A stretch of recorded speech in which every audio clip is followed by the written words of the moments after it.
Good evening, everyone. I'm just waiting as a few more people join us. Really nice to see you, and we're very impressed that you've managed to find time at this at this busy time of year uh, to join us for the third in this series of family talks. The subject of these sessions are looking at the challenges of being a parent of teenage children, but also the joy of it and the great pleasure and satisfaction we get from it. But thinking about some of the challenges that our young people have to live through and how we best support them as parents. So we've got an hour together now, and I'll introduce you to the other people. So just to introduce myself, I'm Linda de Castaker. I'm a public health doctor, and I'm part of the Care Visions team. I've been really enjoying these family talks. I'm now a grandparent, but thinking back to my experience as a parent of 4 children, I do recognise the challenges and that we do all need help. And sometimes it's just knowing other people are going through what I'm going through is really helpful. So next I'll introduce you to Mark. Mark, do you want to say a bit about yourself? Yeah, hi everyone. I'm Mark Nellis. I work for Care Visions. I'm one of the current operations managers. I've been with the agency for about 9 years in May, and prior to that, I worked in the area team and residential childcare. So quite a bit of experience behind me.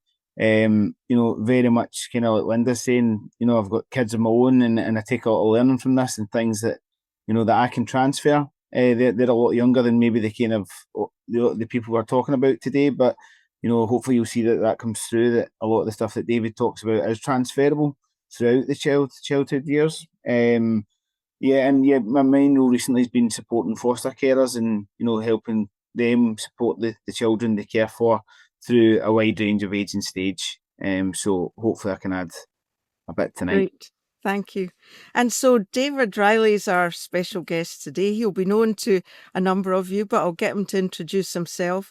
And he's got such an interesting title on the parent's compass. So how we find balance in your teen stress and storms, which I think is something that we'll all be able to identify with as either carers or parents. But David, do you want to just tell us a bit about yourself? Sure. Hello, Linda. Hello, everybody. Thanks for letting me be here with you. I've been a doctor for over 40 years. I was an NHS consultant for 25 years or so, and a researcher and teacher. And I came to focus on the issues which medicine couldn't really fix, where a fix-it model didn't work. Drugs and surgery, wonderful as they can be when they're indicated, but most of today's distress and illness doesn't yield to the fix-it model.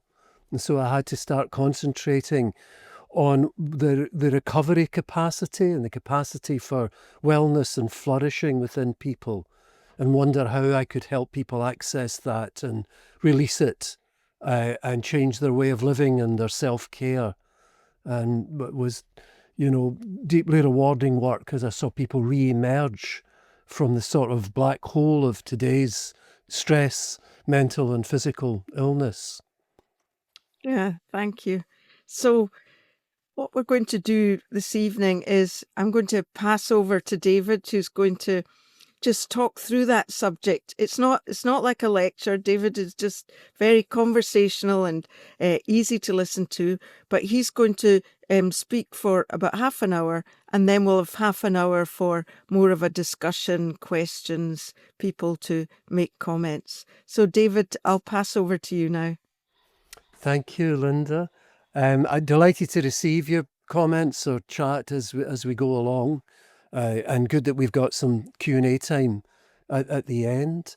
Yeah, the title, the compass, I think it's because in uncharted territory where there isn't a map, what you need is a compass. And let's be honest, trying to deal with teenage storms is uncharted territory. No matter even how many kids I think you've had, it's tough. It's tough stuff. And so I was hoping over the course of the hour we could reflect together on what the compass settings are. You can maybe think of it as core principles and guiding values that you bring into the storm in the uncharted space. But my emphasis is on us as parents and carers. My daughter's 19 now, by the way, so just about exiting from this phase, not entirely. And our internal journey as parents and how we can look after our well-being in the face of these multiple challenges. And so it's more maybe about, it's more of an emphasis on the internal process than the external one, maybe, but not to exclude anything. And how can we become a better sailor in the storm? I suppose that would be our analogy, because let's be frank, you can't order the waves to stop. So what the hell to do in these situations? And I want you to use three sort of hook words. One is awareness, the second is acceptance, and the third is action. The three A's. And they're a wee bit of a principle for tackling any challenge. You know, awareness, the more we're empowered in understanding what's going on, I think, the more rooted we're able to stay in ourselves.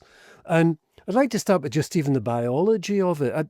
As I'm sure you know, the human brain is not fully matured until at least the age of 25. So it's continuing to grow. And in the teenage brain in particular, what you call the top-down pathways from the frontal cortex coming down to soothe the animal instinct reactions, which are being triggered off in the storm. These pathways are weak and easily overcome. So that we, as human beings, when we get into these triggered states, we literally sort of lose ourselves. And furthermore, if we've had to deal as we grew up with adverse childhood experiences, the ACEs, which I'm sure you're familiar with, of any forms of deprivation or abuse or disorder in the house or drug usage, abandonment and so on. These pathways, the soothing pathways, are even weaker, and the amygdala that's scanning for threat in the brain, when you enter into teenage years, is physically enlarged. You can actually see this on the brain scanner.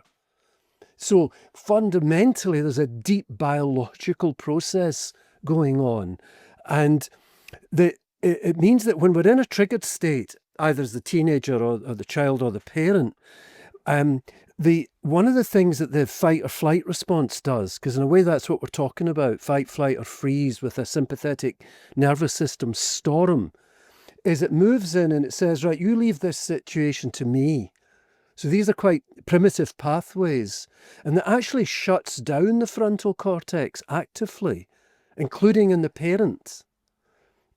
So easy to see in your child and hard to experience in yourself is that don't really go looking for reasonable behavior, the ability to hear what you're saying, the ability to self-regulate. So any talk in your own head of, for goodness sake, what sort of behavior is this? And, I'm not in my house, I'm not taking this, etc. You're wasting your breath, really, and you're disconnecting from the reality as the captain of the ship of hanging on to that rudder in the storm. And one of the problems, I think, for us is as we enter into parenting as an active process is, let's say we begin with version 1 of parenting, and that comes from a template. And these are actually even subconsciously, physically mapped patterns in our brain, reflexic patterns, that are modelled off typically our experience of parenting.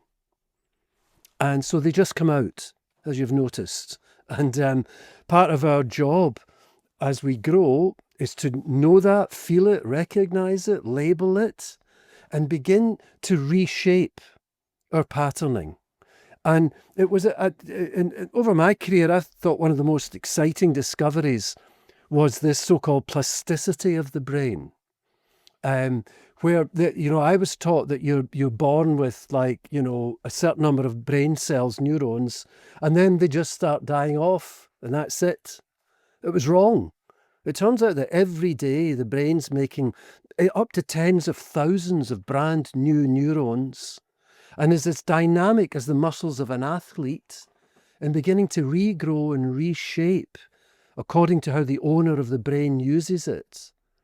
So in other words, okay, we have these animal reflex storm responses in us, but we do have those higher functionings, that deeper self that can step in and take ownership of our reaction, not our child's. We can only bring understanding to it and gradually learn to act like the adult in the situation, which is quite tough because being triggered in the child, which is an egoic response, the egoic mind, one of the things it's beautifully designed to do is press the buttons of the other person. I think that's also biological, right? And so you're going to find yourself triggering. And this then enters into an ego battle, right? And it's not going to be the child that will have the wherewithal and the awareness and the development of self-awareness to think, oh shit, I'm losing it here, right? And be able to think, right, okay, what am I going to do, David, here? And how do I handle this? And that comes with practice, particularly between the storms, I would have to say, and where daily practice of some of forms of meditation and mindfulness, I think, are quite essential for all of us, actually, as we grow and as we mature. And so, back to the storm, shouting is not going to do any good, actually, as you've maybe noticed. In fact, it will be counterproductive because it puts the other person into even more of an alarm state.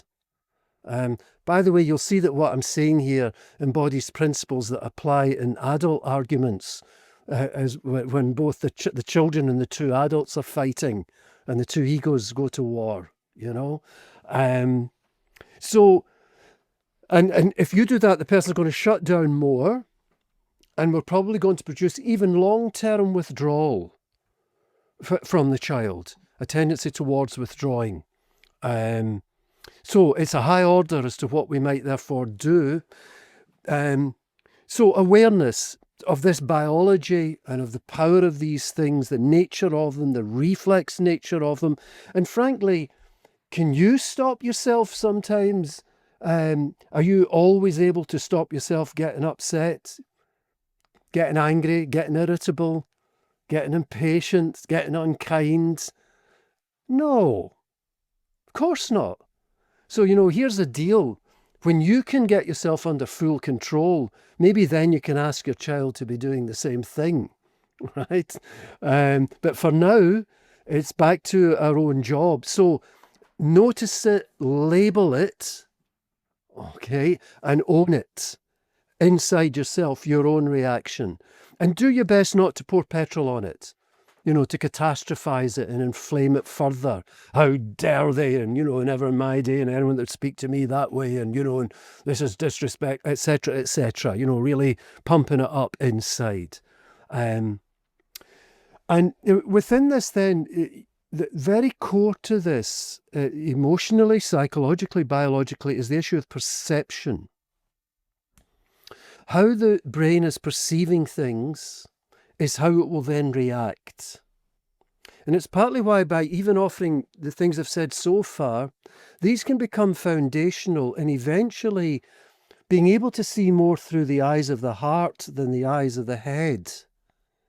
A bit more internal compassion as we see that they've lost it, as opposed to the rise of that critical voice that I've been talking about.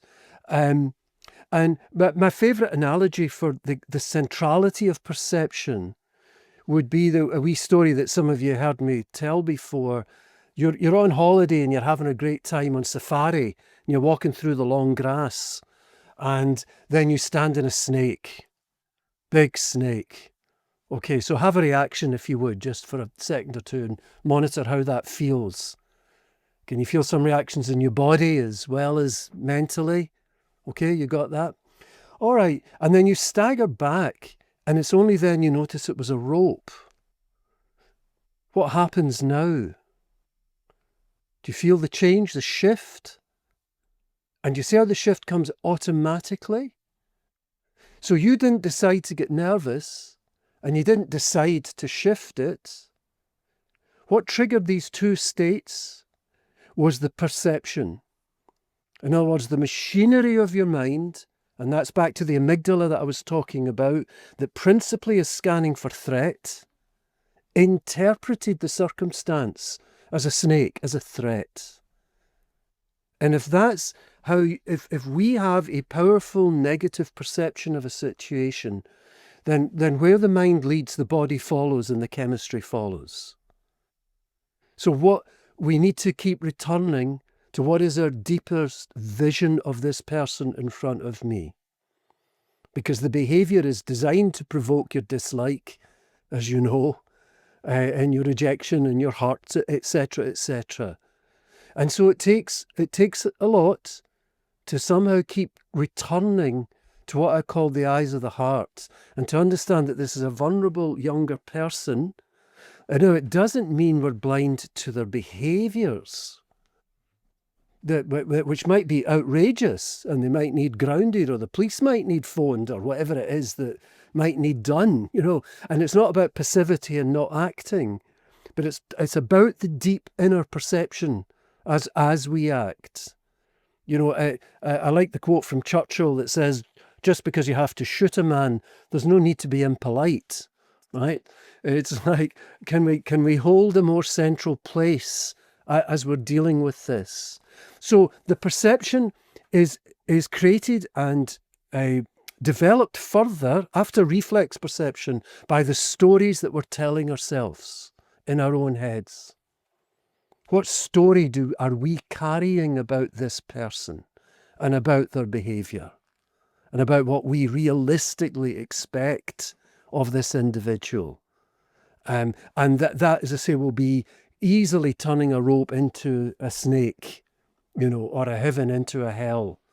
And yet bear in mind that capacity that you showed to shift when you saw that it was a rope.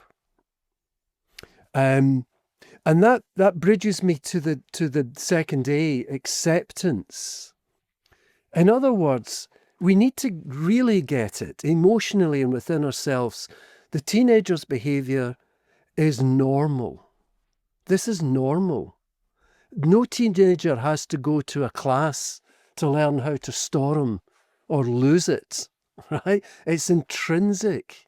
It's not just normal, it's to be predicted and expected.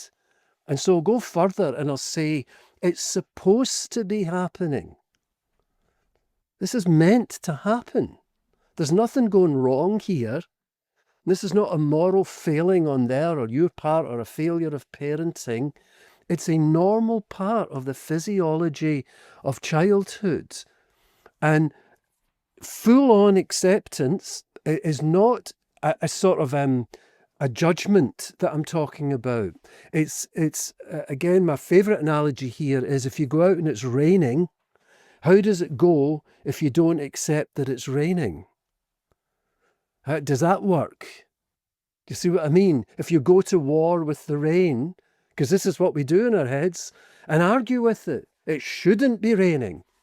Any decent child wouldn't be behaving this way or talking to me that way, or if you've been listening to what I said, etc., right? I'd call that fighting with the rain. I think a much more powerful situation is you go out and it's raining, and my wee phrase for it, for myself and life in general, is so this is the way of it. Okay, so she's lost it, she's screaming at me, tells me she hates me, or we don't care, or you're ruining her life, or etc., okay, so this is the weather. And then I can able to say to myself, okay, given that this is the weather, I wonder what the best response I can bring to this is. And that blends us in, if that's acceptance, which is a very profound thing, I think, to action. So holding the deeper understanding of awareness. Now, our actions are going to be really important, obviously, but one deep dimension of it is how we're handling it is the role model that will be forming in the map of their mind, of their future life and their future parenting. So that's a tall order, isn't it? And you might know already that the incredible brain remodeling of the teenagers, right through teenage years and latter teenage years, actually isn't new connections. Much of it, amazingly, is pruning away and removing what has been found not to be necessary. And so children that are not read to, and whose imaginations are not opened up, and who are not given vision and possibility in life, the capacity to envisage such things is actually diminished and pruned back, which is amazing. And so as we are there in front of them as the adult role model of what you do in such circumstances, the bits that they can pick up from that subconsciously and otherwise and on reflection afterwards are the pathways that maybe we can be getting strengthened and grown within their mind and within their brain. So, action. One, again, is notice your own reaction. So principal actions are internal, and recognize you can't stop yourself being triggered just as they can. But what is the practice? To notice it as quickly as possible that we're losing ourselves, to take ownership of it, to try and go into damage limitation, which is really important. Try not stick the dagger in the belly. Try not undermine their self-confidence or sense of self or goodness, or the fact that they're loved. As you, meanwhile, try to settle yourself. Now, the truth is, for both of you, often it's better to take distance. Trying to argue it out and get a solution and come to the point. In fact, they used to say in marriage guidance in the 70s and 80s, communicate. It's a disaster, right? You're better to just clear the space, right? And go away until you've got yourself back into a better place and you check with your partner that they are okay to reopen the dialogue. So I step back, maybe right out of the situation, absolutely expect that door to slam and the kid to take the space. Don't go up and, invading back into the space, I would say. Or if this just isn't possible, because, you're in charge of the circumstance, can you at least breathe into your heart and take a momentary space? And that's, again, for me, where meditation practice in between the storms is very critical. So you're developing a reflex ability to just, I think it was taking a breath into the heart and away from the heart, just like anchoring in the center of your chest. And then from that place, speaking or acting and striving to express yourself as calmly and respectfully as you possibly can. And the golden rule, isn't it, of all the wisdom traditions, to treat the other as you wish to be treated. Not as ego wants, but that because you're hitting me, I'm going to hit you. Right? You're not getting away with that, says ego. Enter warfare, I suppose. And when the time comes, which might be in the moment or afterwards, I think a deep issue is beware of giving advice or instruction prior to do you know Monty Roberts, the horse whisperer? He's got a wonderful book, and at the back of it, he fostered many, many children on his farm. It's a very interesting read at the back of that book, actually. But one of the things I picked up from him is what he calls join up with the horses. And he uses that with the kids, and I certainly discovered it for myself in my one-to-one work. But, in join up with a horse, when you move, it will move. Right? It would be like old-fashioned dancing. It starts with the two people a bit out of step or stepping on one another's toes, at least if you're me, right? And as you get the act together, so the movement starts to become mutual. So we can use the phrase join up for that. And if you're trying to give advice or tell people what to do without join up, it will be unsuccessful. So that's the challenge. to how do I make this bridge? And it won't be obviously through indignation or contempt, etc. And after join up, or with whatever degree of join up you get, don't jump to solutions or advice. A wee aphorism of mine is there'll be no new story until the old story has been honoured. Now, no matter how crazy we all are, and we are, when we lose it, right? The thing that triggers us off is our beliefs at that time, which we believe to be the truth, even if they're nuts, right? That's what we thought was the case. And so one of the deep ways to build that join up and progress it is the empathy cycle, I would call it. And very quickly, the difference between sympathy, empathy, and compassion is quite important. Sympathy is a man having labour pains as his wife gives birth. Okay, it's not much use. So it begins with one person's in pain. Now you've got two people in pain. Oh, I so feel your pain. No, you don't. You know, you're feeling your own pain according to the drama in your head of who you think I am or what I'm going through. Sympathy's no good, actually, right? Empathy, we don't understand the other, but they come to understand that we're trying to understand them. That's the key point. So it's an active process of trying to get a wee bit more of what it's like to be in their shoes. So deep listening and presence is central to it. And then the questions, could you tell me more about what you were feeling? And they answer, and you say, so are you saying it was like this? No, that wasn't like that. It was like this, they say to you. And even that opportunity for them to correct you is helpful. What was most difficult for you about this? I know you seem to be very upset with me. How's what I'm doing making you feel? Are you saying you feel abandoned?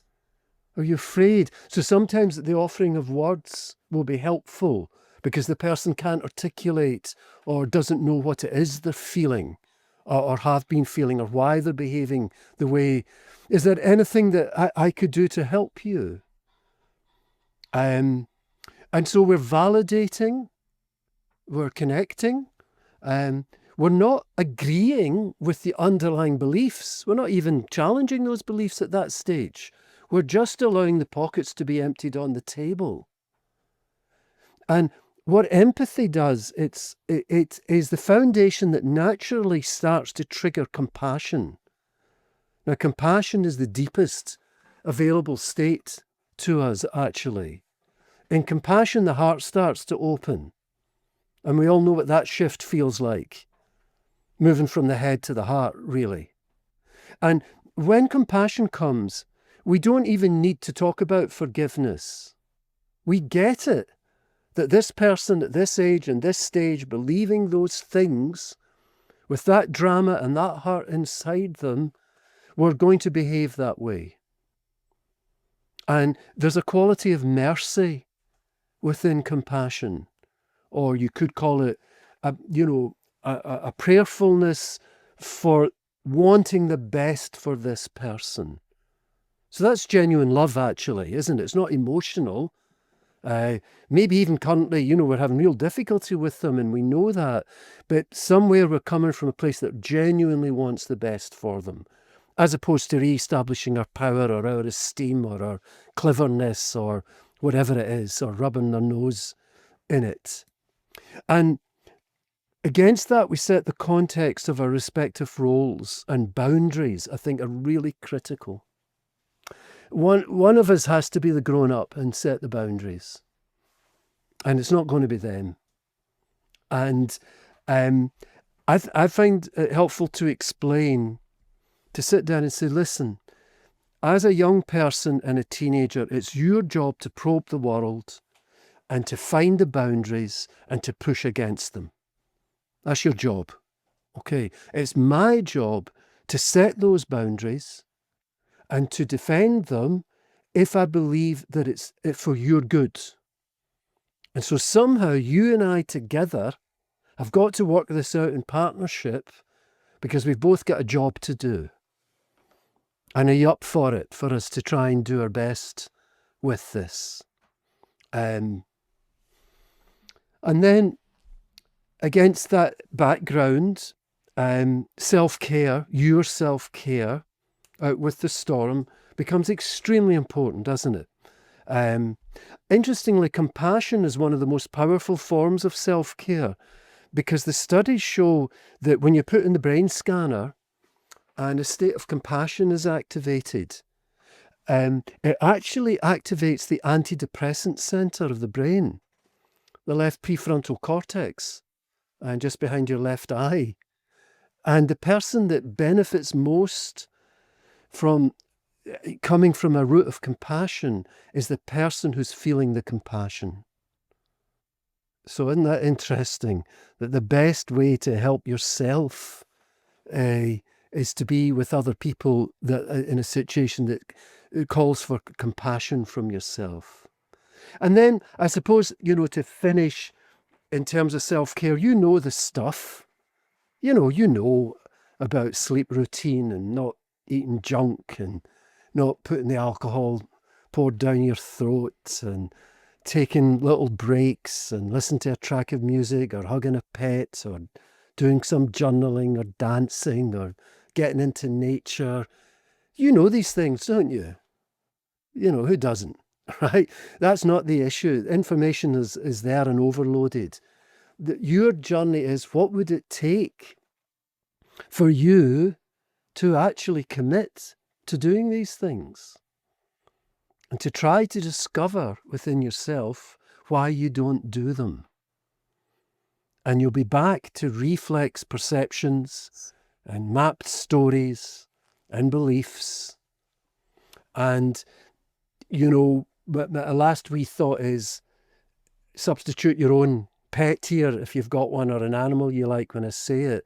But most of us wouldn't dream of treating a dog the way we treat ourselves. Isn't that the truth? We wouldn't subject it to the toxic stress of the voice in our head, or the neglect, or the burnout, or we just wouldn't do it, would we? No. So there's something in us that knows fine what to do.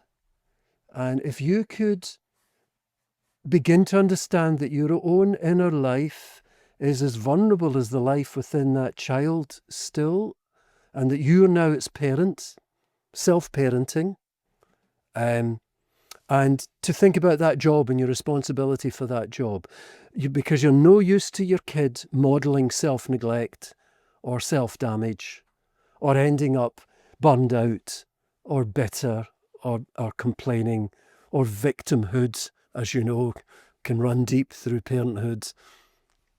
I think we'll stop at that. Yeah, we can chat that's if you given fancy. us a lot to think Okay. about. So, yeah, let's have a break there and see if we've got any questions or comments. And I think what you said about compassion is so important, in that we do want the best for our child. We do. And yet in that moment of that storm, we're struggling to feel that compassion. You Yes. just feel anger or distress or Yes. whatever. Yes. And I think what you said about sometimes it's really good to take that space to calm down, to think about things. But what if your child doesn't want to give you that space? They want to stay and have that out with you. Do you just walk away? What would you say I to think that? you judge, it's about how you're coping. If you can stay in the space without being a damaging or attacking influence, at best maybe a neutral self, then okay, stay in the space. But what I was meaning is, if you've lost it, Yeah. you might have to say, I am so sorry, but I've gone and lost myself a bit here. And I've just found that I'm getting a bit angry, or, I'm getting a bit upset, and that's not fair in you. So I'm sorry, I know you want to talk, but I'm going to have to just take a breather. And I promise I'm going to come back to this. And I realize that might disappoint you. Yeah. So yeah, I guess it's that threshold, Linda. Yeah. If you know that you're losing it. And then neutral's good enough. I would say, and I think learning to duck is a great skill here, like literally psychologically as it's coming at you. Don't take it personally, even if it's personal, right? So even if it's full of yous and you and you, think about it yourself when you lose yourself and you're shouting and screaming at somebody, etc. It's as best you can. I know that what I'm saying is hard, right? But I think just letting go of the rudder is harder. Yeah. Yeah. And the two people get hurt even more. Yeah. And I know it's a high order I'm talking about. It's talking about the development of skill over time with practice. Yeah. And the humility to admit we've got something wrong, and even to go back and say, I'm sorry. I didn't treat you with respect there. And I'm going to try better in the future, Mark, you want to come in? Yeah, David, thanks very much for that. It was, it really kind of tied in with a lot of kind of what we're trying to do as an agency in terms of kind of a therapeutic approach with young people and teenagers. And just I've scribbled down a few notes if you don't mind me sharing, and then I'll be quiet for the rest of the night, I promise. But no, don't do that. No, I think just in terms of the kind of parents' compass, it's interesting kind of your analogy of that in terms of what that means. And I'd been thinking about that before I come on tonight, what that meant to me. And I suppose I was kind of almost picturing that kind of lost in the dark and trying to return to kind of base or return home. Yes. Where you feel safest, where you feel, Yep. in yourself. And I was thinking a lot of kind of foster carers that I've supported over the years. And, it's about getting them to see that by returning to base level, being more regulated, being in that place that you're willing to offer a bit of hurdle help. Yes. You're willing to negotiate, you're willing to kind of offer some coping strategy. The difference that can make, but also what probably ties in with that is something that we often say, and I'm sure my colleagues on screen will agree that, that old kind of term of pick your battles. Yes. Now, we would always say pick your battles, and maybe in the past I would stop at that, just pick your battles, which is quite a flippant remark. But from what you're talking about is, it's not just picking your battles, but it's picking when you have your battles. It's picking where you have your battles. There's actually layers of that can actually impact the whole outcome of it. Yes. And I think that the skills within that, sometimes the kind of skills that work best are the act of listening. Let them have their say, let them have their rant, let them have their go, like you said earlier on. If they're calling you names, if they're doing whatever, if they're saying hurtful things, let them have their moment. But maybe instead of kind of focusing too much on what that's meaning for you at the time, it's maybe identifying where those feelings are coming from. Which, be prepared. I think you have to be prepared to get that wrong, because you're maybe making assumptions on the spot about, I see you're angry. No, I'm not angry. And then you're in another. You've got to be careful it doesn't derail. Absolutely. But I think what I've kind of learned over my time is that being willing to reflect on the spot and take a bit of responsibility and accountability for maybe getting it wrong can be, back to what you said earlier on, about a really good pro-social modelling tool, because if I'm willing to say that I've got it wrong as the adult, then you would like to think that, it can be embarrassing, it can be a red face, it can be, and, saying sorry, as we all know, is one of the hardest things you'll ever have to do in your life. It shouldn't be that hard. And you're part of the end there about, I'm just thinking about how many times I forgave my dog within 2 minutes of it chewing something up in my house. But, the kids get a harder time, or the wife gets that, and I can see it and I'm thinking, I'm cuddling the dog straight away. But, and just finally, this doesn't come easy. I think there's nothing, and hopefully this doesn't sound in a cheeky manner, there's nothing rocket science within this. It's a lot of kind of stuff that we know, like you're saying. But the problem we have is that we're human beings, we're not robots. So sometimes you're going to make mistakes, sometimes that you're going to get it wrong. And I would always say to foster carers, I can work with you. If you're telling me you got it wrong and you've made a mistake, we can work this out. We can do that. Yes. I'm open to the same challenge. If I've got it wrong, if I've given you advice and guidance that hasn't worked, I would like to hear that it didn't work. I'd like to show that I've got to go and rethink. But the practice and the mindfulness required, I think when I'm thinking about that, again, that sounds quite, go away and practice. And I think it's a lot of the things that our carers struggle most with, because they maybe fall into that kind of role play. Oh, no, I don't want to do this kind of stuff. but Mhm. you are fighting against the kind of day-to-day life challenges on top Yep. of that. Yep. You're also probably fighting against compassion fatigue, depending on if it's a young person who time and time again you feel has hurt you, or Yes. who's doing things to rile Yes. you. Yep. And but I think if you can see through that, I think, it's about going again, dusting yourself off and getting up and having another go at it. The persistence over resistance approach, because like you said, the kids across the span are here to test us, they're here to push us. Mm. They're almost probably looking for that safety net at times Yes, for definitely. us to kind of Yep. be there and be there Yep. for them. So, Definitely. but no, as I said, I think it's really interesting. I think sometimes we just look at the behaviours and we go down that route of we can't accept this and let's consequence, let's do what we need to do, Mm-hmm. and we've lost the actual what it was all about. We're fighting about Yes. something that's different. Yes. So it's a really tough, and and as I said, probably through admittance years ago, I'd probably been sitting with carers going, let's just come down hard on them, let's, because I was naive to that and I didn't have the same knowledge in it. But now I've done a different approach with carers. I can see the outcomes are much better. They are much better, but it takes a massive commitment. It really does. You need to be in it. You need to really want to immerse yourself. And not everybody's got that in them. I do appreciate that, but that's what you're looking for. And I suppose that's kind of in a kind of nutshell for me. I won't go on any more, but a lot Mm. of it ties in with a lot of what we're trying to do at the moment as an agency and what we'd be actually certainly trying to promote. That's great, Mark. Thank you. Good stuff. Consequences are interesting. You're reminding me of that Monty Roberts book that I mentioned. He had a great system where the kids and the adults would, in calmness when all was well, we drew up a table which simply listed consequences, and it was by mutual design, so that there was nothing personal, if you want to put it that way. It's the kid does something wrong and transgresses there, and they almost sort of just look up the table together, and there's the consequence. The consequence is applied. So it doesn't feel like, some power punishment raining down on your head. You get it. You're getting it, and it's built in mutual respect together. Yeah. It's this use of power, isn't it, and dominance that's so potentially damaging, I think. That's not the form of boundary that we want. I like to think of a quality no, I would call it. Will you give me a run to the station?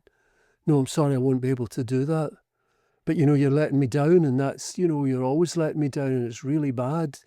I can hear that you're really upset about that, and it's obvious that you're disappointed, but I'm not going to be able to do that. Yeah, but you're always like that. You hate me. You never do anything for me. This is, I can see you're very distressed by this. I appreciate that. But I won't be managing to do that. I Equality, think no.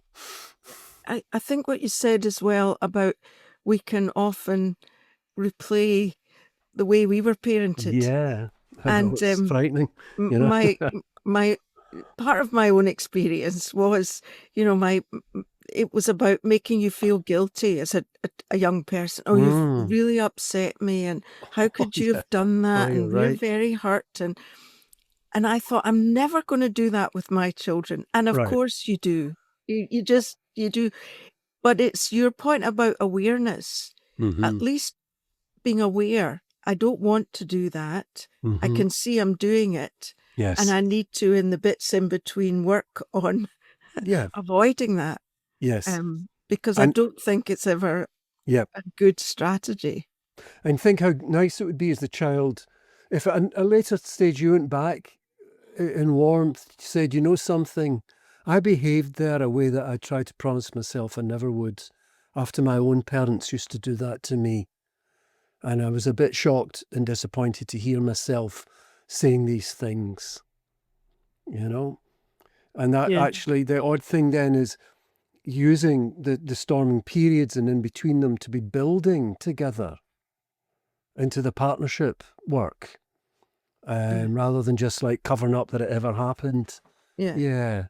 I think, I don't know what stage everyone else is at and who's here with us, whether your children are at that age or they're more grown up like mine, but we've had these conversations as adults, but we didn't have them, Yeah. where we've said, oh, I know I shouldn't have done that, or they've told me the things they didn't like. And it's been very healthy, but I wish it had happened, as you say, maybe at an earlier stage.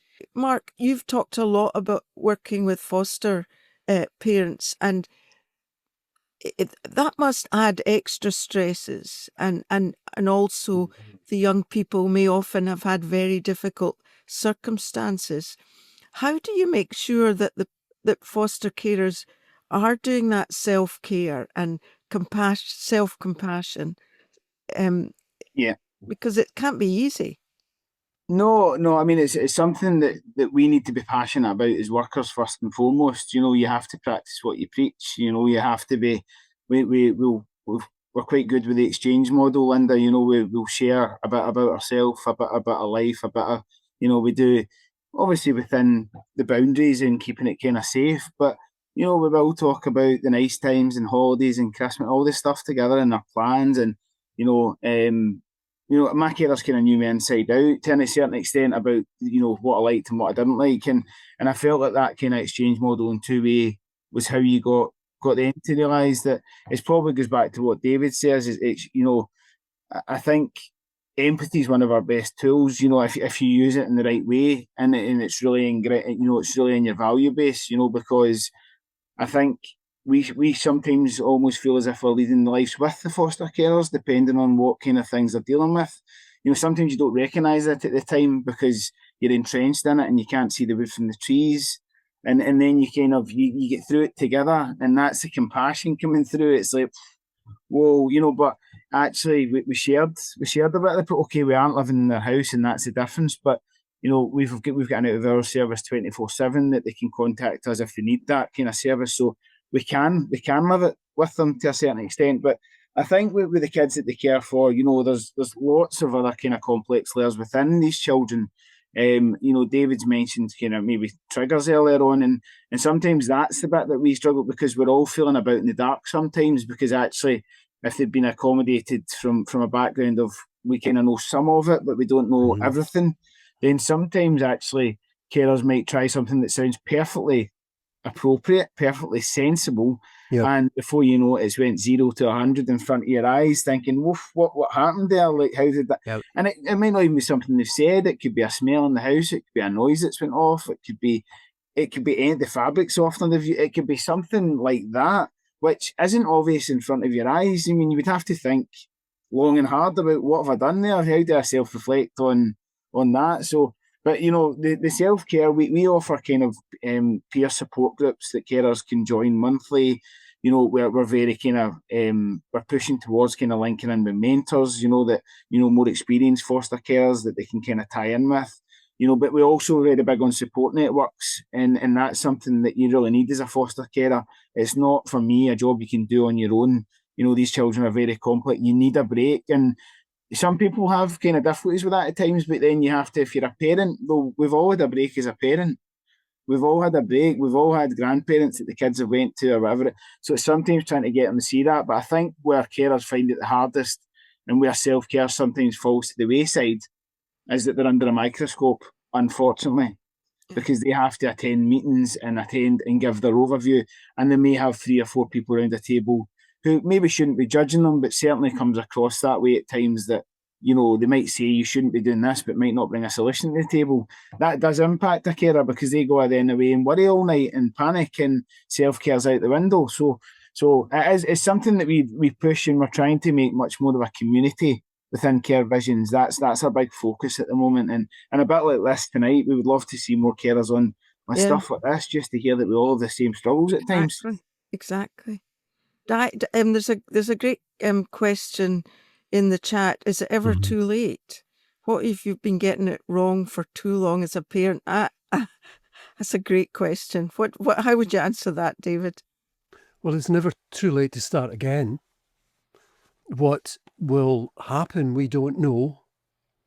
If the relationship is dead in one sense, and broken and distant and not seeing the other, we can at least begin the healing inside ourselves of forgiveness and an understanding that we, like them, couldn't get it better at that moment than we got it. It's not possible to have more insight in a given moment than you've got. If you think about that, it's just not possible. It'd be like me saying to you right now, be more mature, be more spiritually developed than you are right now. Come on, come on. It's not possible. So you could only operate from your level of consciousness and awareness at that time. And that's true of them. And so the compassion does become a mutual thing until we eventually think, oh my God, we're all in this together. We're all of us struggling with our minds and our reflexes and our sensitivities.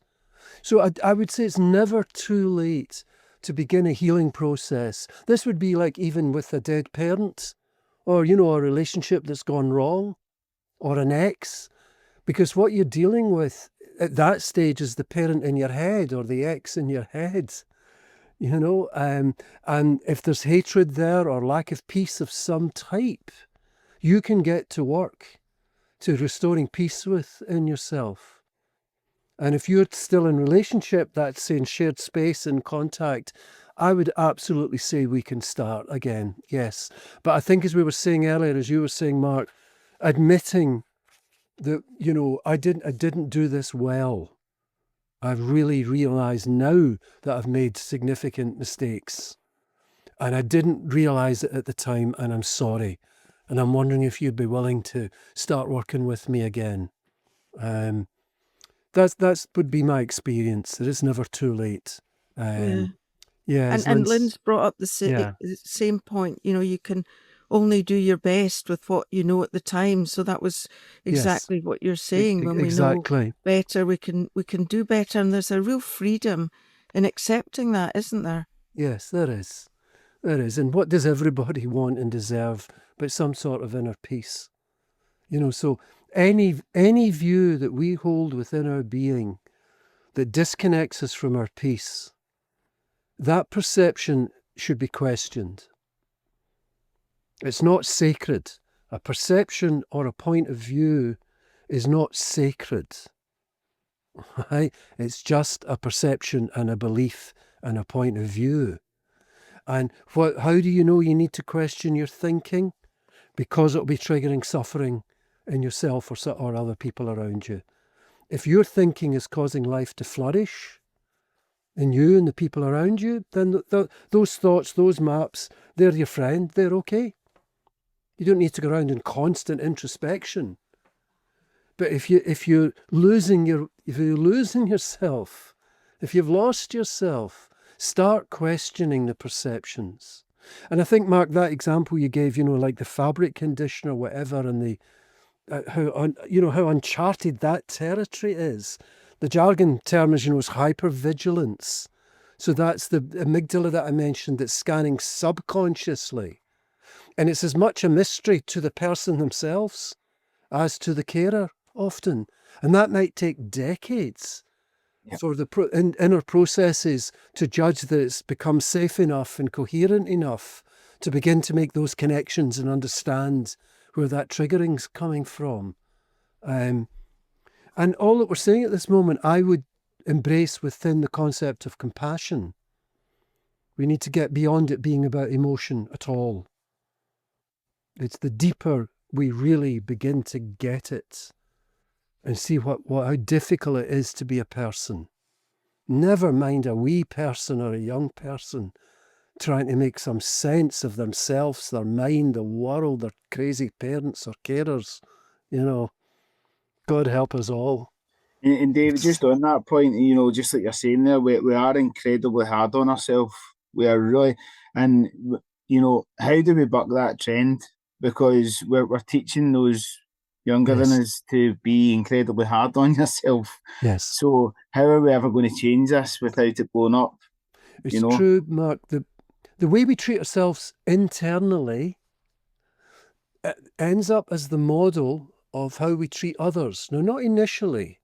You start at the beginning of a relationship and all's well, and then give it 2 years, 3 years, and then the stuff's coming down.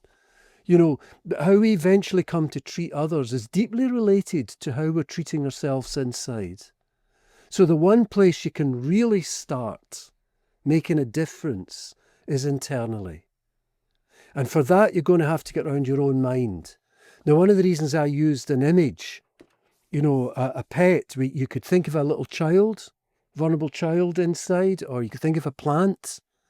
I say don't love yourself. It's too complicated, right? Love your life. And by your life, I don't mean your life situation. I mean the thing that's beating your heart. The thing that made you grow in the womb. The thing that's gifting you aliveness and is working for you constantly to try to return your body to some sort of balance and try to allow you to function in the world and experience its gifts and its adventures. You know, so use an image, I would suggest, for maybe even up to 6 months of how would I treat a child in this situation when you're thinking about your own vulnerability, your own self-attack. And so when your mind, and think of it as your mind, not you, you're not your mind, people. You've got a mind, but you're a lot more than your mind. So the mind's the voice in your head, right? But who's listening to it? See, that's the bigger self. That's the larger self. And so when your mind's caught in its anguish and anger and jealousy and hurt and confusion and depression and so on, think of it as not the whole of you, but part of you, and visualize it as a vulnerable life form, an animal, a child, a plant, and even use internal language to say, the way I think of it is, come here, sweetheart. Right? So inside's all raging and heart or broken or victim, you know, and so on and so on. I'm not going to attack it. I'm not going to berate it. I'm not going to say this is bloody stupid and by this age you should have got over your childhood, or, you know, that it's come here, sweetheart. Come here. And if you think there are certain rules in nature, if a child comes to you upset because of what you know as imaginary fears, that there's witches in the wardrobe, right? And if you begin by saying, don't be bloody stupid, you know, I'm not going to have nonsense like that in this house, will that work? No, right? The child will actually withdraw from you.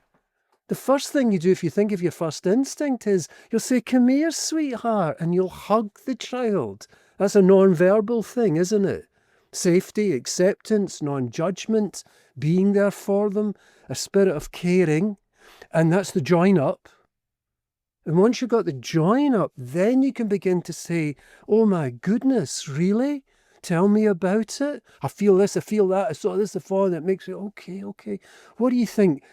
Can I go up with you and we'll look together at this situation? So that to me would be like a model of self-caring. You know, why is it that I'm attacking myself? You know, eating the junk, taking the drugs, whatever it is. An attack won't do it. Attack will not do it. Willpower will not do it. Just use your willpower. I don't want you seeing any monsters upstairs. For goodness sake, pull yourself together. Yeah, right. Okay. That seems like a good place to stop, that it's thinking about our inner self, and that come here, sweetheart, is a lovely way of putting it.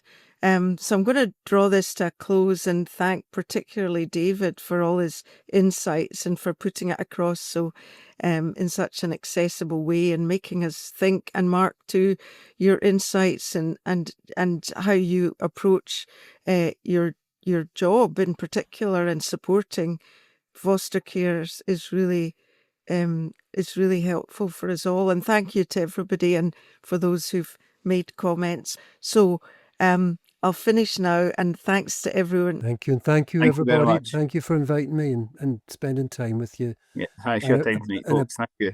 And appreciate the feedback in the chat. Thanks. It's good to get a sense of how you received things.